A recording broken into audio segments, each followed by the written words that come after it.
order. I'm calling Denise Roach. Thank you, Mr Speaker.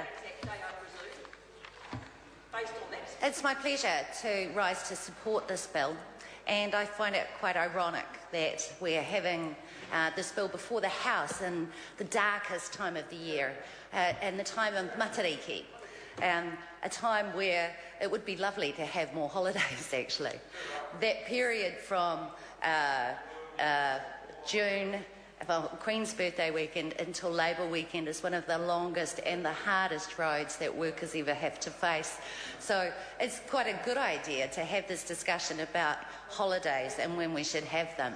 We fully support the Mondayisation of Anzac Day and Waitangi Day, and we have heard the arguments against, and we fully support the ones that have come forward from the Labour Party particularly, because it's about returning some family time to working families. What we're seeing at the moment in New Zealand is a real attack on families. We're seeing it on low-paid workers as well. We're seeing people working harder than they ever have before just to make ends meet. We're hearing stories of service workers, union members, cleaners, caretakers, shop workers, security guards who are working 70 to 80 hours a week just to pay their way. These workers are struggling to make ends meet. They really are. And these are the workers that are actually doing the jobs and working on Anzac Day and working on Waitangi Day. And so they really should be given a day off, because otherwise, when it falls on a weekend, because otherwise they don't get to have it at all. And it goes for all of us, actually. We're not going to have a situation where we can't attend a dawn parade on the 25th of April. We're not going to have a situation where we can't attend Waitangi celebrations on the 6th of February.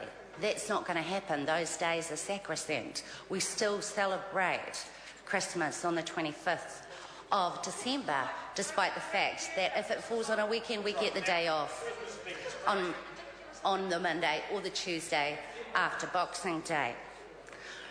We only get 11 public holidays a year. 11 public holidays a year. And workers only get 4 weeks paid leave per year. Between that, if you add that all up, that's not a lot of time that is given to workers to rest. And as I've said before, you'll find many workers are actually struggling and working longer and longer hours and not resting. We fully support the Service and Food Workers Union's campaign for a living wage, and I'm aware that some of my colleagues on the Labour side do as well. And this is a call for actually more leeway, more ability for our citizens to participate in our communities and do their civic duties and spend time with their families and not have to struggle so hard. Having a day off because the holidays fall on the weekend is not an unreasonable ask. We believe that it's not going to cost a lot. The next time it happens, and I think there's been speakers on both sides who've mentioned this, is not for years to come. And the cost itself is reasonably minimal. No, your figures are wrong.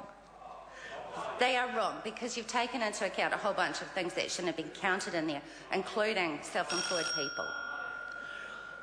We'll be supporting this bill. We'll be supporting it tonight. We will hope that it will go to a select committee, because it'll be great to hear from workers, from employers as well, how they think this will play out, from the RSAs, from Waitangi Day groups, to hear from them what they think about this bill. I'm pretty sure they're going to say it's not a problem. We're going to support it because workers deserve a break. I call Dennis O'Rourke. Thank you, Mr Speaker. New Zealand First supports the holidays' full